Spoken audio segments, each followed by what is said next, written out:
This is how I want just the team to get in the right mindset. This is not a high pressure situation, believe it or not.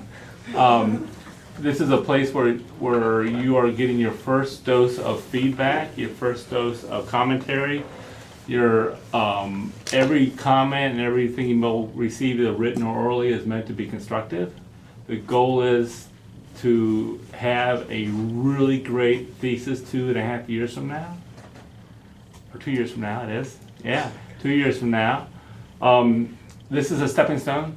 It's kind of a launch pad from, you spent all this time doing the background, the what ifs, what do we want to do, and that's cool, I want to do that, to now, after you get past today, it turns into, let's do it. Okay, so it's moving forward. So please just take it in mind, and we want to make sure that you get a chance to ask all of us questions that you have on your mind before we leave. And one of the key things of when you're talking to any group is knowing who you're talking to and knowing their as best as you can, their understanding of the topic and what their background knowledge level is on the matter. So to help that a little bit, we're going to introduce ourselves, and then we're going to turn it over to you to introduce yourselves and get the program started. Right? So I'm Frank Cole. I'm director of the Gemstone program, and this is, even though I have a fundamental understanding of biology, this is a new specific area for me. So I'm learning a lot as we go. My name is Selena Nichols. I'm a librarian over at McKeldin Library, so this is completely new to me. I'm Brian Beckett. I'm in the Animal Science Department. I told some of you guys before I had Team Rodent, now I have Team Brain Blast, the Alzheimer's folks, and I'm fun to read this and listen. And I'm Kristen Scandal, the Associate Director of the Gemstone program. You all know I haven't taken biology in 20 years. So. And Dr. Castangwe, I talked to him yesterday, and he's really sorry that he ended up double booked and out of town, and he felt In bad New about Orleans, it. wow. Yeah. That's a hardship. And I told him, don't worry, we'll be nice to you. And he thought that was a good thing to do. So pretend he's here. It's his seat. And go ahead. So we are Team ATTENT, and today we'll be presenting ADHD, neural and behavioral effects of tartrazine on spontaneously hypertensive rats. I'm Leah. I'm Sarah. Fenwa. I'm Kevin. And I'm Alex. Karishma. Charlene. Shashi. Tracy. And this is Team ATTENT. Yeah. Oh, and Erin, who's in Ireland right now.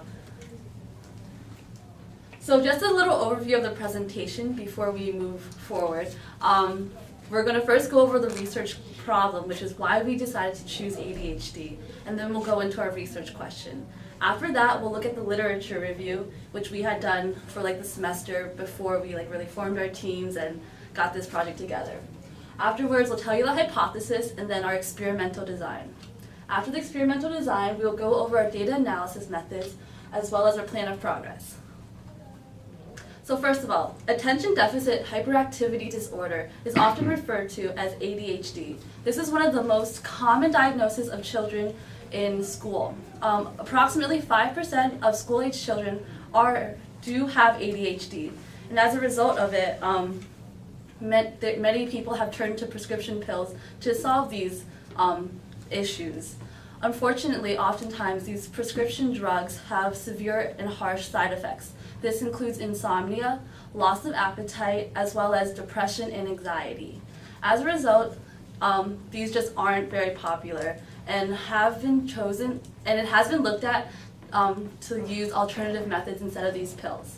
One of the most popular alternative methods is to go through a dietary treatment, which is basically looking at someone's diet and modifying it to decrease symptoms of ADHD.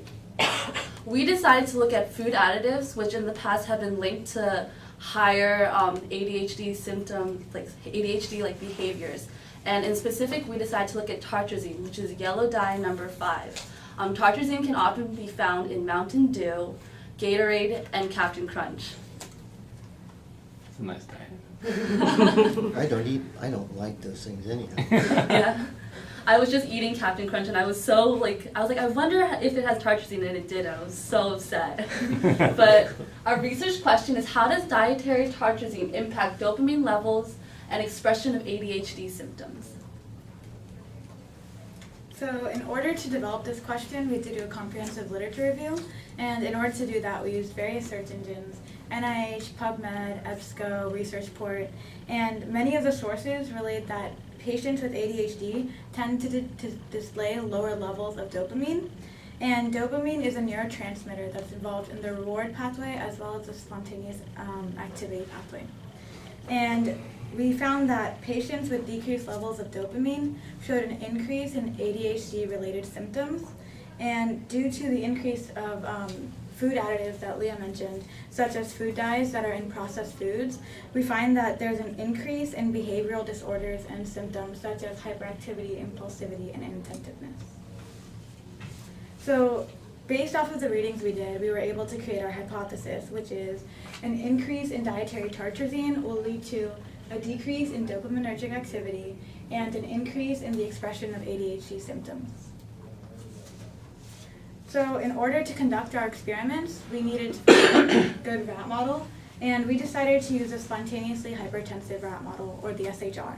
So this is actually a very commonly used model in ADHD research, and the reason why we chose to use it is because of the similarities between neurochemical and behavioral symptoms that it displays compared to that of ADHD patients. For our experimentation, we will be testing a total of 40 spontaneously hypertensive rats, which will be divided into a control group and 3 test groups for various dosages of tartrazine. The 3 dosages we'll be looking at are 0.75, 7.5, and 75 milligrams per kilogram of body weight, and each of these 4 groups will have 10 rats. Prior to behavioral and biochemical testing, we will be treating the rats with tartrazine through a process known as daily oral gavage. Oral gavage for rats is a process in which a bulb-tipped gastric gavage needle, as depicted here, is used to directly administer liquids into the stomach of rats. For our experimentation, to perform oral gavage, we will first be restraining the rats to prevent jerking head movements, and then the needle will be carefully inserted into the mouth, down the esophagus, and into the stomach of the rats so we can deliver the tartrazine before the needle is removed in a straight motion. This process is designed to be safe for the rats and protect them. There are a number of different options we had for our method of delivering tartrazine. For example, we could have created tartrazine-containing food pellets for the rats to consume ad libitum. But the reason that we chose oral gavage is because it ensures that each rat consumes the full predetermined amount of tartrazine for the test group it belongs to, and also within a certain test group, each rat will consume the same amount of tartrazine for consistency. We also selected this method over others such as intravenous administration, such as injection, because oral gavage better models how humans consume tartrazine. And tartrazine is also better absorbed through the gastrointestinal system. So for the rats that will be receiving the tartrazine treatment, daily oral gavage will be performed once a day at the same time every day for a month prior to the start of behavioral testing. So we will be testing 3 specific behaviors or behavioral symptoms of ADHD. This includes impulsivity, attentiveness, and hyperactivity. Impulsivity is defined as the willingness to act, often rashly and without patience. Hyperactivity is just activity above the normal level. And attentiveness is the ability to retain learned behavior. We will be conducting all of our behavioral tests in the Camden operating chamber, which is pictured over there. This is generally a very commonly used item when performing behavioral tests, especially for those with ADHD. We will also be using a food pellet as a reward. We will first starve the rats for 24 hours beforehand and then give them the food pellets as a reward if they do the correct thing. So the first test we will do is impulsivity. Half of the rats will be chosen to do impulsivity testing, while the other half will be chosen to do hyperactivity and inattentiveness testing. But the point of the impulsivity testing is to train the rats to learn that one lever will give them a greater reward, about 5 pellets, at a delay of time. Once they've been trained, this delay will go from 0 seconds to 10, 20, 30, 40, 50, and then 60 seconds. The other lever will give 1 food pellet immediately, no matter when in the trial they have pressed it. So this just portrays, if they choose one lever, they get it, and if they don't, they get another reward. And impulsivity will be measured as the number of times the rat will opt for the smaller and more immediate reward. The next test is the hyperactivity and inattentiveness reward. So the rats will be trained to press the lever under which a light will shine on. So if they choose the correct lever, they will be rewarded with 1 pellet. If they don't, they'll get nothing. So just an example, he chose the right one, so he gets a little food pellet, and then this one he doesn't. But hyperactivity will be measured as the number of total lever hits, correct or incorrect, in a time period, where impulsivity, inattentiveness will be how many correct levers that they choose. So, excuse my voice. Immediately following all behavioral testing, the rats will be sacrificed for biochemical testing. So by doing this, we can quantitatively measure the effect that dietary tartrazine consumption can have on the behavioral symptoms of the rats as a result of its effect on dopaminergic activity. So the method that we'll use to do this is Western blotting. So before I go into the Western blotting method, I'd like to explain the brain area that we're going to focus on as well as the proteins of interest. So, this is the pointer work? Yeah, the pointer doesn't show up on the glass face though. That's unfortunate. Just use your finger. Alright, that's fine. So picture here is the axon of a neuron in the brain, particularly the substantia nigra, which is one of the areas of interest for dopaminergic activity related to ADHD and the rats that we'll be studying. This is the synaptic cleft, as you can see. So we're going to be studying the effect that tyrosine hydroxylase has. Tyrosine hydroxylase is a protein that converts the amino acid tyrosine into L-dopa and subsequently dopamine.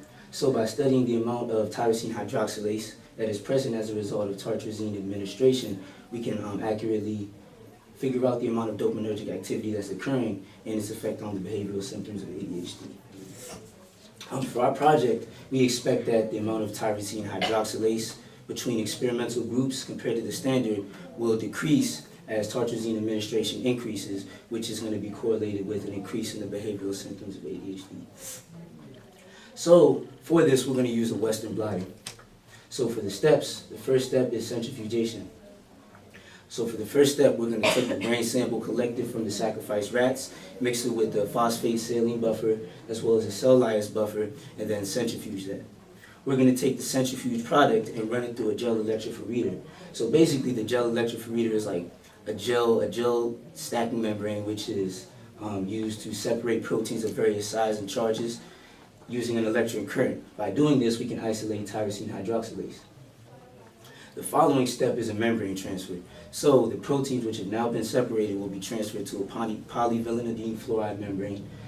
Throughout the course of this transfer procedure, close contact will be maintained the entire time in order to ensure that clear protein bands can be formed, meaning that we'll be able to accurately determine relative amounts of tyrosine hydroxylase between experimental groups. And with that being said, the final step of the Western blotting procedure is incubation. We're going to take the membrane along with the proteins which have now been separated and incubate them overnight with the tyrosine hydroxylase specific protein, which will allow tyrosine hydroxylase to stand out when under an ultraviolet light so that we can determine relative amounts of tyrosine hydroxylase between experimental groups compared to the control group. So what that all means is by the final step, there's going to be a band representing the relative amount of tyrosine hydroxylase. As stated previously, the amount of tyrosine hydroxylase is expected to decrease as the amount of tartrazine administered increases. So we would expect the largest band for the control group, which has no tartrazine administered, and the thinnest band for the 75 milligrams per, per kilograms of body weight, which is the highest tartrazine administration.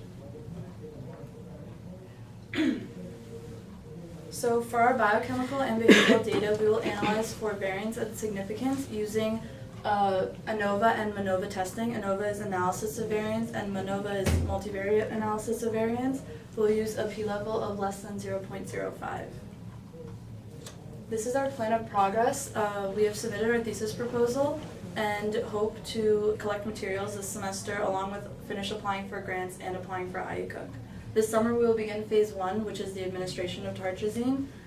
Next year we will attend junior colloquia and present in front of our peers and complete phase 1 and then begin phases 2 and 3. By the end of junior year we want to finish our data collection and begin data analysis. So by senior year, we will attempt to complete our data analysis and write our thesis. We want to also attend a conference and present at senior thesis conference. So we would like to thank our mentor, Dr. Thomas Castangoy, who can't be here today, our expert, Dr. Brian Beckett, our librarian, Ms. Selena Nichols, and the Gemstone faculty. Thank you. All right, very good. Well done. Well done, well done. All right. We want to make sure that you guys, before we get out of this room, get your major questions answered that are plaguing you right now. But first, we get to ask you questions that we have in our mind after going through your proposal. And Dr. Paquette, we always start with our outside expert. Oh no, do you And really? let you draw first blood in this endeavor. Well, I have a lot. I mean, but don't let them bother you, because I read up a little bit. My area of expertise, I guess, is amino acid metabolism, and I teach a course, graduate course on amino acid nutrition and metabolism. So I'm well familiar with the pathway of tyrosine to dopamine. I guess one of the questions I have with that, so you're going to measure the protein abundance in those tissues. So the first question is, and I know how you do this, so let's see if you investigate it further, or do you have a standard protein you're going to standardize this against? So you have the tyrosine hydroxylase, which you're going to measure with some antibody to sequences for in the protein tyrosine hydroxylase. Do you have another protein you're going to measure that can help you standardize your results?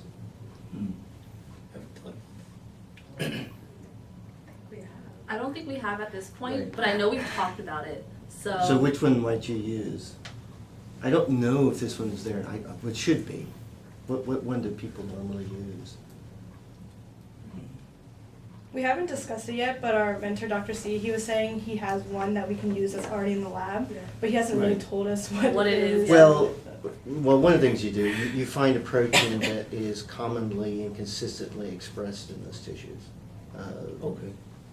Alpha-actin, tubulin, there's a whole list of them. And it's just to guarantee standardization, because even though you're going to do a protein assay to determine how much protein you're loaded, and you want to standardize that, do your dilution so that you can at least eliminate that. But you'll want an internal standard, something in the brain itself, and there's probably a couple of Do you them. mean like housekeeping genes, like those kind Well, of? it would be similar to that, so you're Yeah. gonna look at expression, I think that's what they do too. You find something, fortunately on the gene side, Yeah, we discussed that. We you just really haven't can't gone find into- anything. haven't gotten into Yeah, we didn't Yeah, go into yeah. the details, yeah. Yeah, so That's a good. definitely that. Okay. The other Someone thing. taking notes? Feel free. I can give you this, I mean, I just notes and things I wrote down. What was one of them? Okay, you're going to gavage tartrazine every day. So first of all, I'll tell you this, gavage is not an easy method, and especially when you're gonna do it every day. You do run the risk, unless somebody is really good at doing it, at ripping the esophagus. And so you might want to consider doing it less frequently. Do you have a And see- suggested, Well, I would look into, and I only looked at it a little bit. Literally, I took an hour this morning and did this really quick. But I'm familiar with the area. Does it have to be given every day? Okay. No. That's one of the questions. You can look in the We'll do literature to that. find references for what standard Yeah, procedures. and might I be thought out I came there. across some people doing it every 3 days or so, so you don't have to do it every day. Which in terms of the IACUC, it's gonna go, whew, thank goodness, because every day, even the best people who do this don't do it every day. Because, it is damaging obviously to the esophagus, stressful for the mouths. So, I know, what do you know about the absorption of tartrazine? There isn't much now. There is actually. We couldn't find it then. Oh, well, I found it really quick in one paper, in review, as a matter of fact. Based on- Tanaka and Camel. I would look those two up. You didn't have either one of them in your reference list. That was actually the first ones I found right away. Well, one thing that we did find about tartrazine absorption is that it increases zinc excretion through urine. Yeah, it can chelate Right. things quite a bit. One other thing about tartrazine actually is it doesn't actually get absorbed that much. It goes into the feces primarily.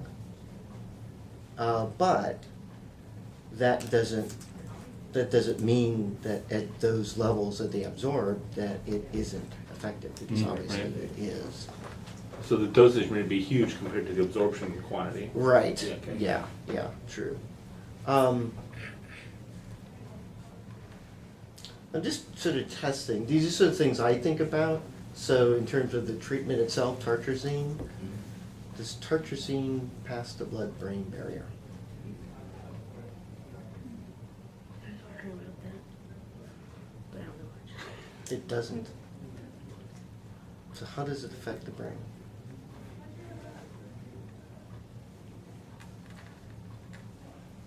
Just something to think about. It's actually sulfonilic acid. It's just a breakdown product. It breaks down to sulfonilic acid. Sulfonilic acid can pass the blood-brain barrier, and that's where all the problems start. Is that, is that related to the zinc excretion that is seen in people who consume tartrazine? I don't know, but and here's where people aren't sure, is it the liver that detoxifies the tartrazine and breaks it down?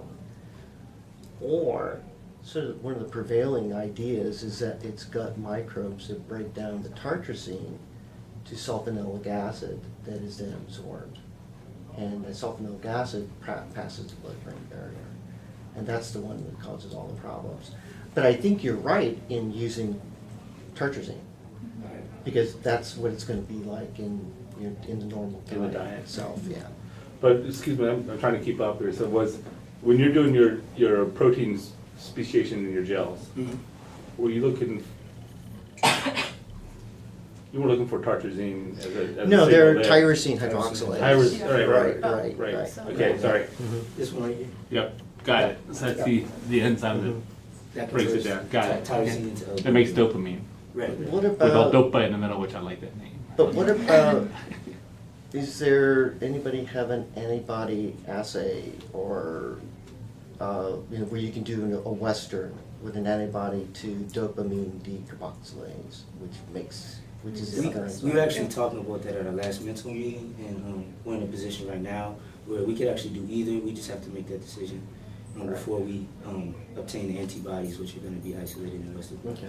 But that's actually something we've been thinking about. One other thing I would suggest, and to explore as a possibility, and Tom has to have the expertise or know somebody to do it, where you actually do an in situ measurement of the localization of the activity of it. Because you guys must have come across a paper where they literally took the total brain and homogenized it and looked at dopamine and norepinephrine.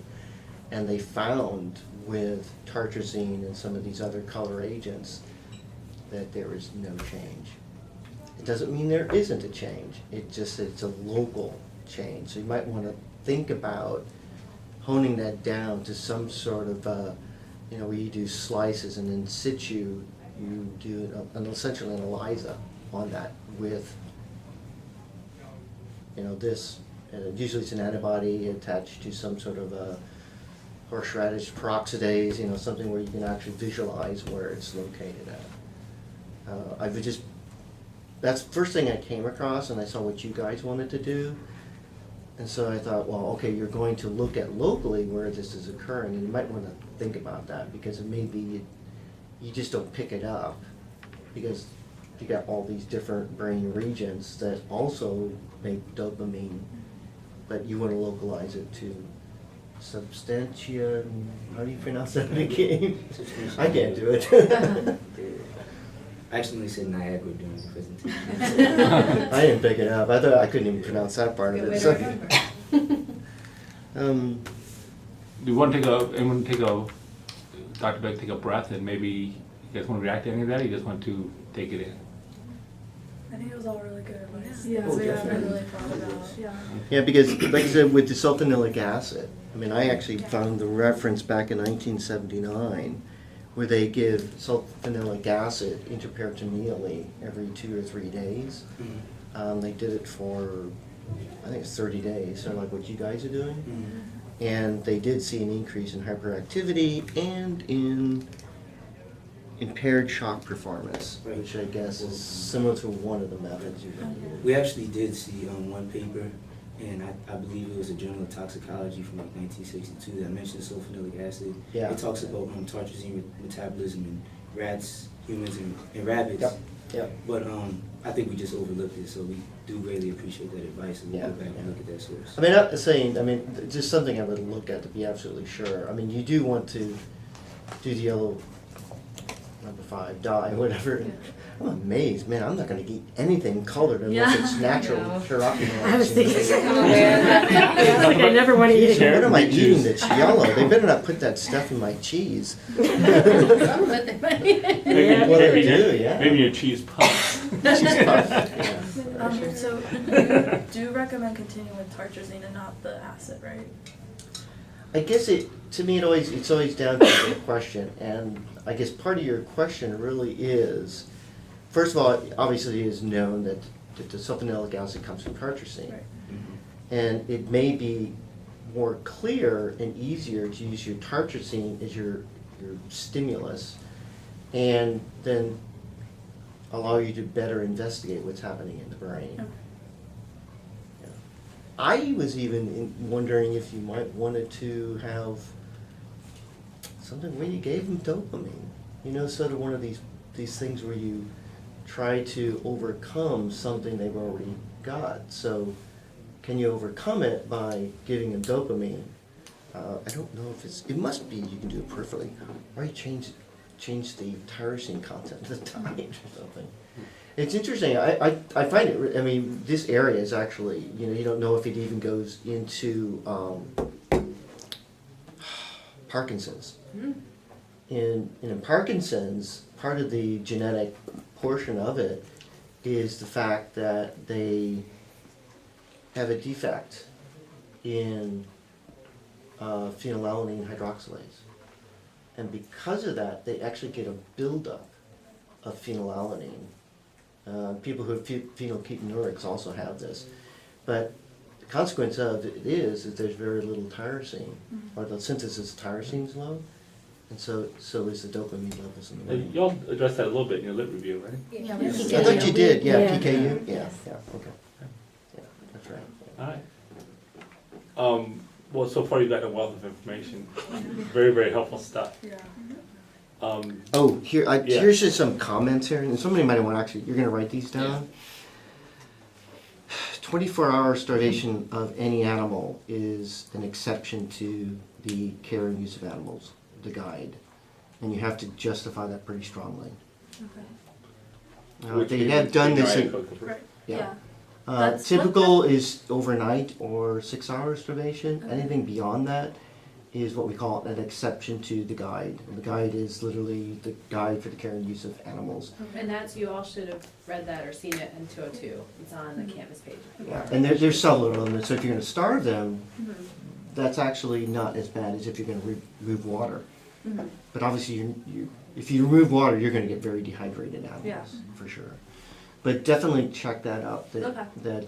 I mean, if you saw it in another paper, obviously other institutions Right, who have yeah. their own IACUC Yeah. allowed something like that to go through. So I wouldn't be concerned. Mhm. But just when you said 24-hour starvation, I thought, oh my goodness, Should we I'll be cite, seeing that down the road. when we're doing ICOOK, should we just cite that other paper? That, cause like, I Yeah, know I mean, there's, you know, one of the things you could state is that for this particular test, this Camden, whatever, I forget what it is, yeah, that, do you guys, does he have one over there? No, we're still No? figuring out where we're gonna get it. Oh, okay. We wish. It apparently costs $1,200 used. According to He the said he budget. said Oh, I really? used to have like He used to 8 have lying them. around, and then he got rid of them because he didn't need them. Right. That's how it always goes. Well, that's the thing to think That's about the too, is rule. what alternative things you can use as We've well. also been looking, Yeah. we've looked at like Um, mazes and things like that, so we have And alternatives. that's what yeah. my team's doing right Yeah. now. And This is- we have it over at the Animal Science Building. Mhm. We have this water mix thing, the more smart water mix. Yeah. This is Yes. kind of our ideal right now. Yeah. Like Right. if it all worked out perfectly. You might want to talk to Team Ritalin because they did the stoplight test. Right. It's not exactly the same. We already talked to Taylor Yeah. about it, but we'll see. We can always modify it. Mhm. Yeah. All right. One other thing, this is also sort of related to the ICUC. Yes, you can guillotine rats and mice, it's allowed. But the guillotining requires pretty strict guidelines on keeping up with how sharp the guillotine is. And making sure, you know, but, and that's even, that's an exception to the guide too, that you have to justify. And I can see why. Yeah. Because if you use isoflurane overdose, pentobarbital, or CO2 asphyxiation, it's definitely going to affect things that you will look at in the brain. So there's definitely, those are challenges you're going to have with the ICUP protocol. You should definitely take Dr. Beckett's advice since he's on the IOCO Yeah. committee. He was telling us. Co-chair, right? No, I did not want to do that. Okay. Bob Dooling took it all himself, thank goodness. I think that's it. That's good. Yep. All right. Oh, and just in reading through, and I'm sure you probably picked up a couple things, but whoever wrote the Western blot analysis thing, are they talking about tyrosine hydroxylase? Did you write it? The Western. I think it was. Just go back and I'll send it to you because I highlighted in yellow. Right. You sometimes forget to put hydroxylase between and tyrosine, and he said you're going to measure tyrosine in the brain, and you're going to measure it, but it's just Hydroxylase, yeah. All right. Great. You want to follow up on that? I don't know how to. Because I'm coming from a completely don't know Yeah. Well, that's why- anything about this. So these may be stupid That's- no, they're questions great. that are. That's great. That's why we took a variety of people on the panel. I wasn't quite clear on how long the behavior testing was going to happen. Because I was clear on the 30 days, but I wasn't sure The how long. behavioral testing is like a one-time thing for 2 hours. Okay. So each rat will go through one of the behavioral tests that we outlined and go through it for approximately 2 hours. It depends on how fast they go through it as well. But just 2 hours, and then I think they're going to be sacrificed after that. Right afterwards. Yeah. I don't know much about rats, so this could be way off. But I would think that you'd want to kind of see a little bit more over time of the behavior, wouldn't you? Or is it going to happen each day? Like when the behavior happens after the 30 days, right? It should. So it's just a happen, 2-hour hit. Is that going to change if you see more over a period of time? Would that help you at all, or? What we wanted to look at was the administration of tartrazine over time and then how they react at the end, because we want to test the biochemicals right after that. Mhm. So we didn't want to continue the behavioral testing and then let the biochemicals like go away or settle. Right. So then they don't show up anymore. But I think we can consider extending the behavioral testing while also giving treatment. That's kind of what I was wondering about. Yeah. I'm not really sure if that's been done. But check on the people who have, behavioral testing is very, very commonly Right. done. And rats and mice, they will learn. Yeah. So you have to be careful that you're not teaching them. Right. Yeah. Too Okay. much. We do have a Just be careful. control group to like measure them against. Yeah. Sure. I think we're using the behavior test more as like kind of like an addition to like we see the biochemical and like this is also expressed behaviorally as well. Okay. Actually, it's related to that you brought that up. One of my other questions was, why this mouse model, or this rat model? Well, we found that it was the one that was most commonly used. We compared it to a couple of other ones, like the Worcester Coyote But and it's, stuff. but I guess the question is, it's already an ADHD model. Because it had like the most similar biochemical and. Right, but you're testing a compound that causes ADHD.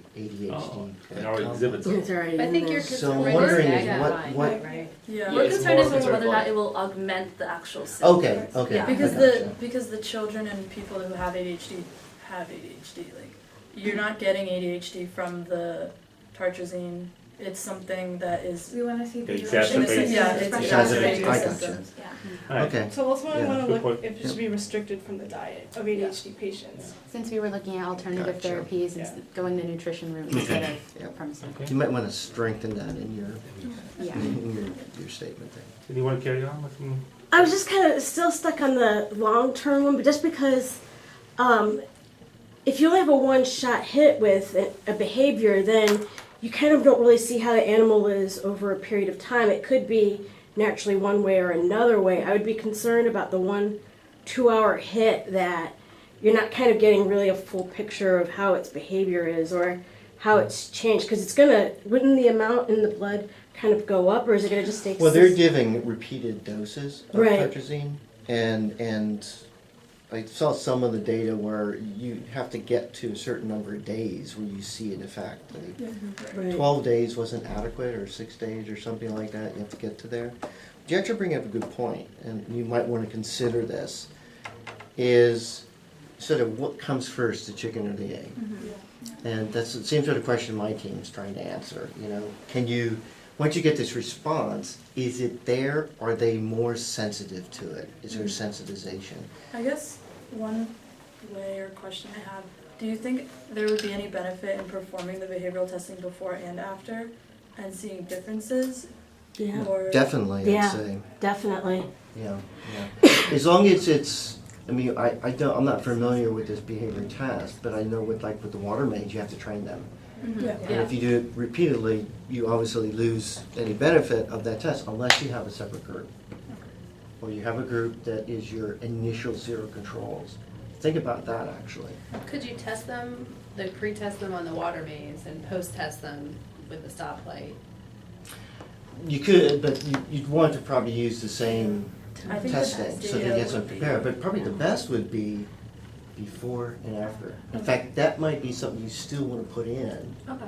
Because even though you have this control that is getting sham, because you have to sham gavage that one, those two, obviously, that there, you might want to account for a time effect. Yeah. Because they're in the facility longer, they're in their home cage. Even though there's conspecifics all around them, they're not in the same cage, you know, so those are some of the things too. Do you think doing like checkpoints during the administration period would be helpful too? Because Dr. C was talking about simpler behavior tests, like putting them on a grid and counting how many squares they cross over to see how active they are. So to like measure like hyperactivity, or like put them in a wheel. Yeah. And so like that doesn't require any like training and stuff. So Yeah, if and you do it during- Espen Spannenberg's got all those wheels and stuff, and he's placing kinesiology, so you could certainly tap in. I think there's always a benefit to it. It depends on the question. So if you think that there are earlier mechanisms that precede what your test is going to show in the brain, and then obviously behavior, those are actually the ones you really want to be concerned with. But you also want to be concerned with, well, okay, now here you initiated this, now you have these downstream mechanisms, and now those are imprinted at a certain level. How long does that last? So what's the washout? And there was some, I did come across some where they looked at it later, but it wasn't the same sort of brain measurements.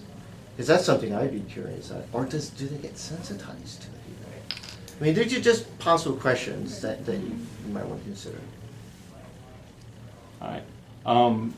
Kristen, you want to get a question in, and then we'll come back around again? Oh, no worries. No worries? And so you addressed this a little bit, but if you all could talk about how did you explore, assess, and integrate scholarly resources into your proposal writing process? Well, we all used, we had the literature review we started over the summer. We all got like 20 different sources, and we focused on different topics. We wanted to get things about tartrazine, about ADHD, about lab experiments, all kinds of stuff. And then using that, we built off of the prior research that's been done to find out which methods are best, which route model is best to use, what type of different like tests to conduct, and what symptoms we should really look for. So that, like using those sources, we built our entire paper off of that really. Okay.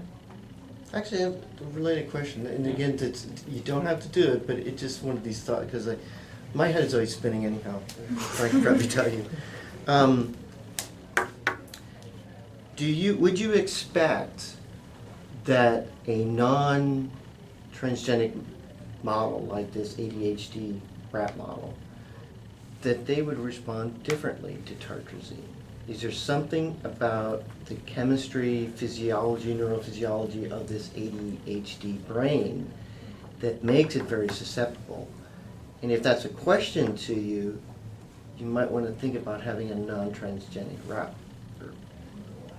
In our research, we did come across some studies that said that the actual amino acid pathways were different in ADHD brains, so that is definitely something we should consider. From what? Well, I remember seeing like a. I warned you about I'm fine. It's still straight, don't worry. You didn't hurt that way, make sure you're okay. Well, I was saying I would remember seeing like a news segment saying something about like how certain dyes and like M&Ms are making kids more hyperactive, not just the sugar. Don't eat the green ones. Yeah. So Or yellow, I think apparently. it might also affect people, those who don't have ADHD, just maybe not at like the at the great extent as. I mean, that's what's interesting, because if there is this, because there seems to be, there's this association, Yeah. right? And so that's why people are looking at tartrazine and some of these other food chemicals. But what makes that brain that sensitive to it? Is it that they already don't produce enough dopamine? What's the predisposition? Yeah. You know, what's the point that they're starting at versus the others? Because sort of the one thing you don't want to get out of this study at the end of the day is something that says, these things are bad for you. When in fact you haven't, it's sort of like looking at the glass half full sort of thing, or half empty, however you want to do it, but that it creates a scare. Because in the normal population, non-ADHD susceptible, it may not have any effect. It comes with defining your population, defining your Yeah. objectives very clearly, and stating them Read the book accordingly. by, what's it, Robert Gould, Full House. Really good book. If you like baseball, statistics, and... Oh, is that the team that went gambling? Or is that different? No, this There's I an don't know, I MIT found about it in a store, and it's probably the only book I have ever read. I mean, I don't read that many books, so pick it up. Are you supposed to say that? Oh, I don't read except for research. Journal articles, that's all you All I read. 25 a But day. it's about, and it's a good example of it. You know, the question was, why don't you find baseball players who are hitting 400 anymore? And he says, that's because the players have gotten better, the equipment's gotten better, or the players are worse. The answer to it is none of those, because the average of all baseball hitters has stayed pretty much the same. It's just the extremes have come in, and you then have created your own wall, left and right hand walls essentially. So Like the you signal don't want and the to noise all over eliminate again. what? That's what I'm thinking. It's like the signal and the noise all over again. Yeah, you know, that's progress obviously, but the other part of it is that you can only measure, what is it? You can only improve what you can measure. So what is it that you're measuring? Like, back to it, Dr. Cole said, the population. Don't exclude populations, because that's not part of this, but think about the greater, the portion of the whole that, you know, there's a population out there. We're all eating this stuff. But is it bad for everybody, or just those who are susceptible or have certain conditions? Yeah. Because our main focus is actually on ADHD, they already have it, and what dietary things can be done to help Right, theirs. right. Well, then define it tightly and Okay. keep on the Right. track. Sounds good. And I might even like broaden it to say, yeah, you're focusing on that, but why do we care so much that it's focused on just that population? You know, it's 5% school age children. Why do we need to move beyond that and really look at that? Why is it relevant to whoever who doesn't have it? Yeah, it could be that it's Maybe. one of the contributors to begin with. Yeah. Very good. Yeah, All right. excellent. Yeah, you're in good shape. Let's go back to the slide. It's one of your like third or fourth or fifth slide. We had your hypothesis statement on it. Sorry, these take a Okay. They're all mine, sorry. Okay. I was really glad to see that. I have a note written, a couple scribbles written here. One was, when I read your proposal, I couldn't find a clean, crisp hypothesis statement. You weave in and out of it a couple times, and it says all the right, but it's not crystal clear and crisp.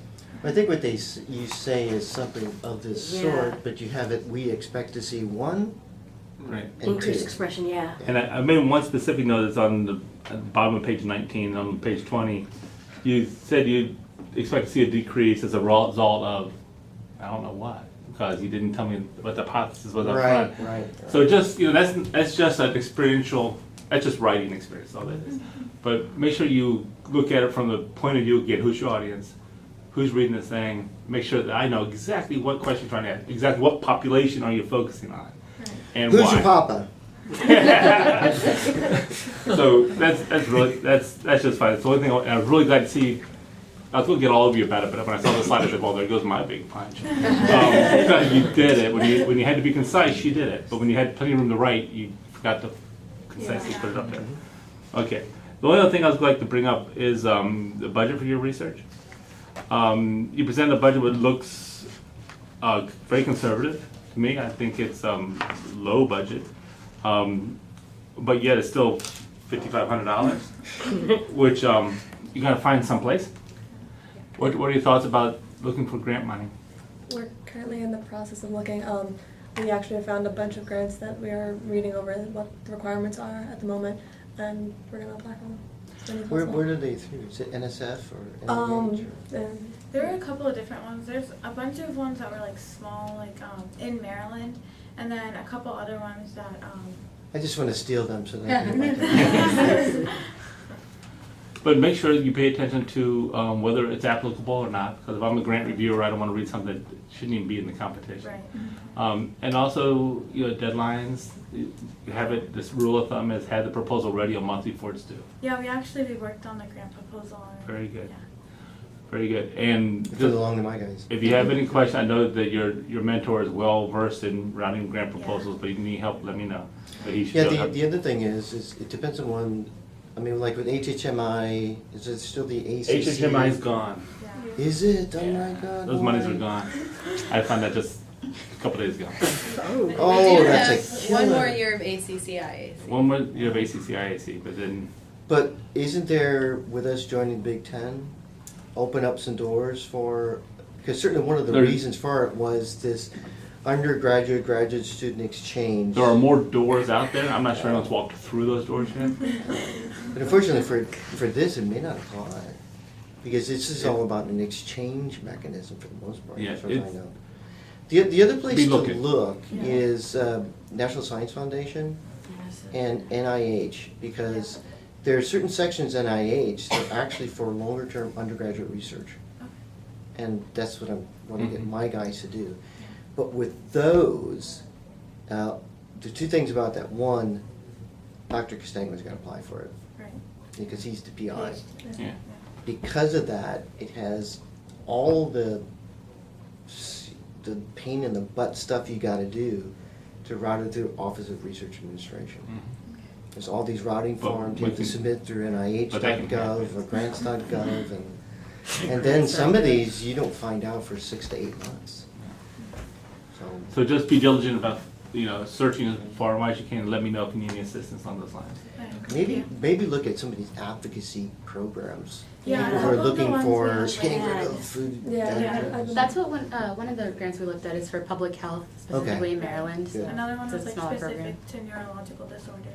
And if you get some of the organizations that are, NGO type organizations, non-governmental organizations that focus on have a mission, Mhm. whether it's the ADHD mission or whether it's the dietary supplement mission or whatever angle, for a group like that, a gift of $1,000 or $2,000 to a student organization is good propaganda for them. So if you come across someone that says, well, we don't want to go through a granting process, but we'll give you a gift, we can accept gifts through this program. So don't say no to anything. We can find a way to get it in here if someone wants to give Yeah, it. if you're on the bus, you're on the train going down to DC, you see somebody who looks like they're a bit affluent, got some money, start chatting them up. Yeah, and we're looking for people to help us. And we do take gifts, we take We grants. take whatever. But check first before you get the check. So Yeah. we make sure we can accept it. Right. There's an organization called CHAD. I don't know if you've seen that. Yeah. Go for I heard them. about that. And then I don't know what the name of the group is, but there's a group out of Cleveland, Ohio. I don't know if you've gone to that site, but they do a really good job of filtering a lot of different grants that go through there. So you might want to check their Yeah, they site. may, yeah. Okay. Um, And if you actually make contact with some of the, I call them mission-oriented groups, they may not be able to provide you with funding, but they have supporters. And you ask them to share their knowledge with supporters. And that if they don't think you're too much of a threat, they will gladly do that probably. You might also get some support from educators and recreation groups. They're paying more and more attention, especially the recreation groups. Therapeutic recreation is one area where they definitely may have some money. They get some of that science money going their way, and I know they've got decent funding going through some of those associations. Not great, but it's at least tolerable. Okay. Any questions you have that are burning that you want to ask us while we're sitting here? Do you think the presentation was simple enough Oh, yeah. and understandable? Oh, yeah, For the definitely. most part. I'm a little behind Yeah, what? on- Yeah, and I mean, given the time constraints, Yeah. you can't afford to go into great detail, but, cover things, and I thought you did. Yeah. The only thing I would I was gonna suggest. talk to my guys and say, I think you need to reduce the number of words you got on your slides, because you guys had nice bullet points, and my guys had sentences after sentences. And I said, no. And you can go back to knowing who your audience is. I mean, you have an audience here from some people who are very well versed in the topic to others who are not. And you have to find that middle ground. You don't want to go over the heads of everyone. You don't want to bore the people. For example, when you're showing the breakdown pathway, and it would have been great to say that the tyrosine dehydrogenase enzyme, was that it? Hydroxylase enzyme, almost. Just remember that that is what it is. What kind of, it's an enzyme, right? Mhm. It's an enzyme that Well, very you clearly. get the nice little circle over it. And Yeah, we wanted to cut it off, but we decided. No, it was fine. I like the little smiley actually, it was graph. one of the things I saw that I actually saw that same one. Some review I read real quickly this morning. That one. Uh-huh. I'd Yeah. seen that We one. wanted to cut it off, but I think we wanted to show everything. Yeah, and we What kind are of those leave the source. It's a little monoamine weird. oxidase inhibitors? They almost look like TZDs. We have no idea. It looks cool. So like- Yeah. You'll learn. Is that phenamone? Yeah, okay. Well, overall, I think you guys did a very good job.